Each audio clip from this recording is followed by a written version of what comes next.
back to We Do the Heavy Lifting. I'm your host, Dr. Jenny Entis, and today we do college athletics. We're going to find out what actually is going on with college athletics.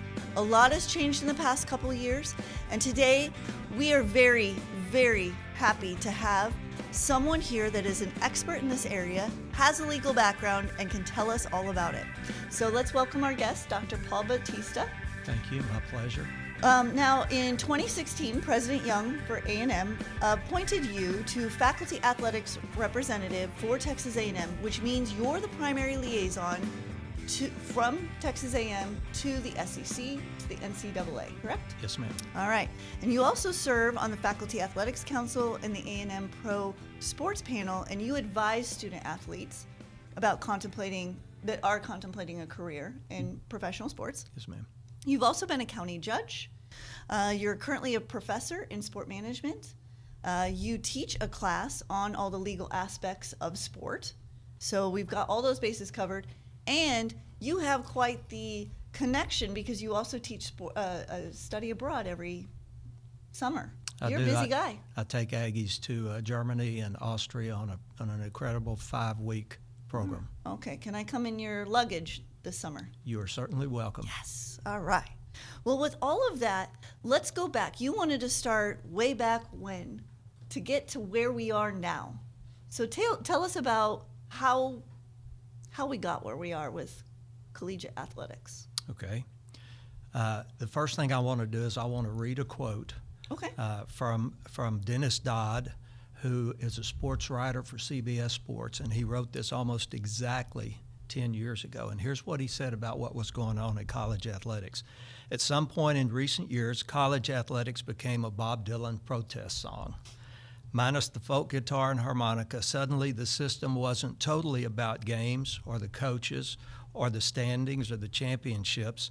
It was an awakening, a realization, a revolution. Perhaps even the NCAA itself will be non-existent. Remember, that was 10 years ago. So let's go back further than that. Okay. And to understand what's going on in college athletics, you have to understand the Sherman Antitrust Act. So think about John D. Rockefeller and Leland Stanford and the robber barons that were monopolists and captured everything. And Congress decided that was not good for the American public. It was not good for the free market. So Congress passed something called the Sherman Antitrust Act in 1980. And basically what it says is every contract, combination, or conspiracy and restraint of trade among the several states is illegal. So what's that mean in Two things. I was getting to that. Two things. If somebody tries to limit the free market, and they have to do it across interstate lines. Okay. So for today, think about Google. Does Google have a monopoly? I would say yes, but I don't know in technical legal terms. Okay. I think they do. Okay. Congress is certainly questioning them now. But let me give you a real quick example that everybody will understand. So you go home today and you need to put some gas in your vehicle.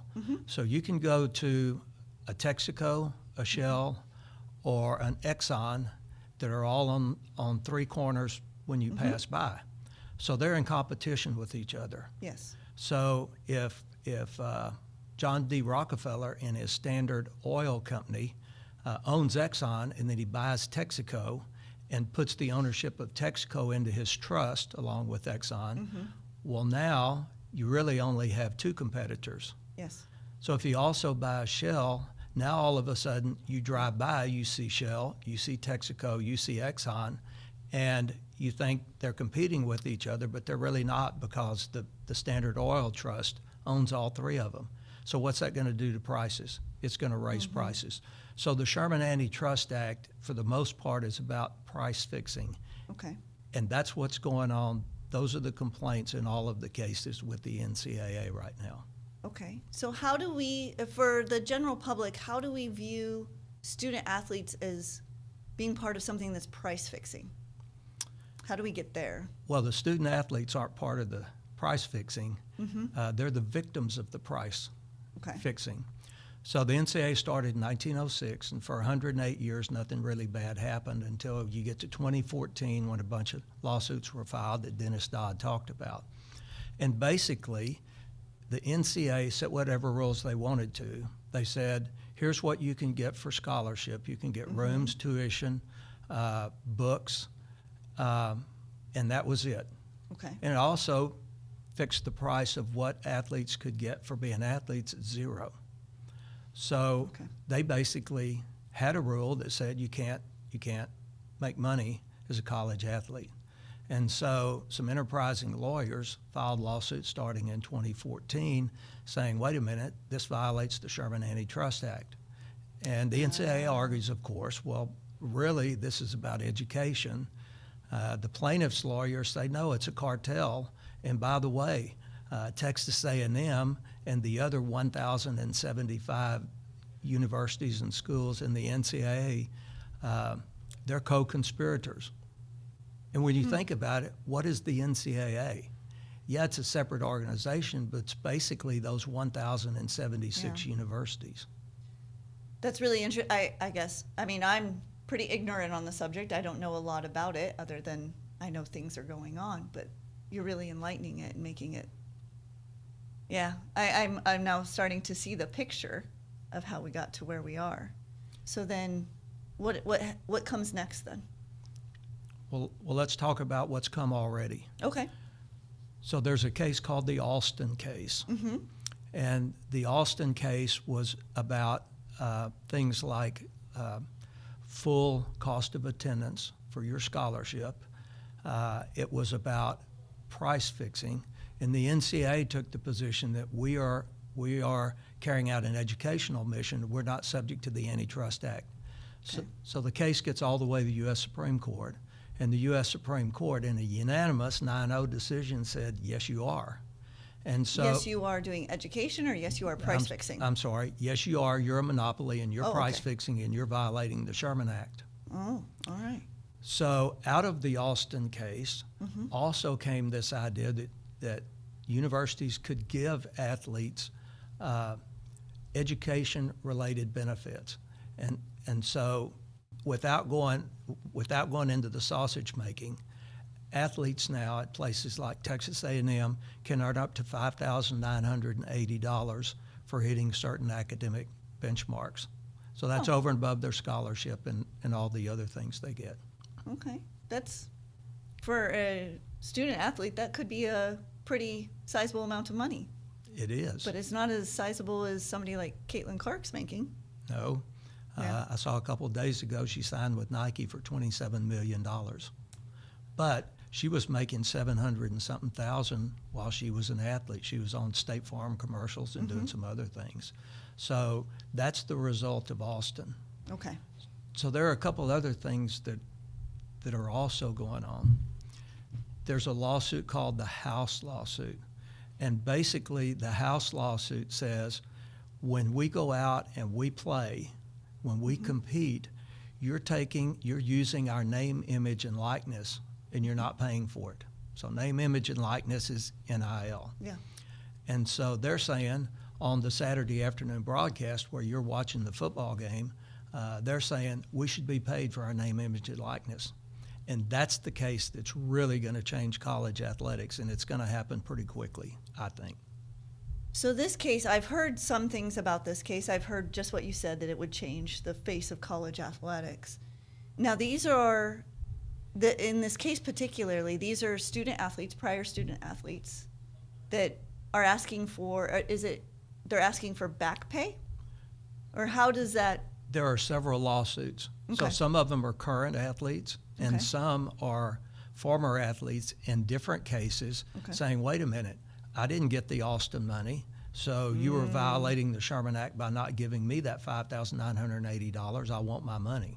And so those cases are making their way through the court system right now. So if they rule in favor of the student athletes, that they were owed that money. Let's say this, they will. The courts will. Then where's that money coming from? Well, that's the next great question. So the House lawsuit and some of these other lawsuits, the damage number that's been thrown out by the plaintiff's attorney that they think they can prove is $1.4 billion. That's with the B. Under the Sherman Antitrust Act, if you violate the act, you're subject to treble damages, so you triple that amount. So that's about $4 billion that is at risk in one of these lawsuits. And so where's that money come from? Well, it will come some from the NCAA, but who are members of the NCAA? Texas A&M and 1,075 other schools. Now, there's an interesting legal question about whether or not the schools would actually be liable through the NCAA, and that hasn't really come up yet, but at some point it will. But the interesting thing about the House suit, there are settlement negotiations ongoing as we speak. Earlier this week, Jeffrey Kessler, who's the lead plaintiff's attorney, who's been filing all these lawsuits, came out and said, we're in negotiations about this, and hopefully we'll be able to negotiate a settlement. But if they don't, we're scheduled for trial January 27th, 2025. We'll go to trial and we'll win and we'll go from there. And actually, he's right. So many people think the president of the NCAA has the most power, or Commissioner Sankey of the SEC, or Commissioner Batista of the Big Ten. That's not true. Jeffrey Kessler is the most powerful man in college athletics right now, and he's just a trial lawyer. Fascinating. I really am just intrigued by all of this. So my question is, how far back do you go? Let's say you say they're going to win, and they win. I mean, my great-grandfather was a student athlete, potentially. Can I file on behalf of him? So was I. There's a 4-year statute of limitations. Okay. So from the point they filed the lawsuit, they can go back 4 years. All right. And there's a lot of athletes that have been through universities in the 4 years before the lawsuit was filed, plus all the ones that are here now. So there's about 500,000 student athletes in the NCAA right now. Okay, so you're looking at a very large, I'm now kind of understanding how they're getting to this billion in damages. So, go ahead. Let's talk about potential settlement, though. Okay. One of the benefits, if they can settle the case, is the judge will enter an order which may put some guardrails on all of these NIL things that we talk about. Okay. The numbers that I keep hearing is somewhere between 10 and 20% of athletic department budgets would then go to student athletes. I've also been told, though, that athletic departments don't make any money. Well, in a sense, that's true. Some do. But there's a lot of people that take their paycheck home every month and they spend their whole paycheck. Yeah. So it's going to have many unintended consequences. I talk about this, and so Texas A&M, our budget's $160 million. So we're talking about 15 or 20 million that we might be paying to student athletes. Well, where's that going to come from? Well, there's two ways you can do it economically, and only two. You raise your revenue or you reduce your expenses. Yeah. And honestly, we're going to have to reduce expenses.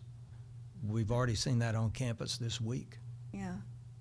So raising revenue, that's an interesting question that's maybe for another podcast, but I'm very interested in understanding how the contracts work with different, like ESPN, ESPN2, and how that plays into things. Because I think people have this, general public have this vision that these schools are rolling in money, that these football programs in particular are just rolling in money.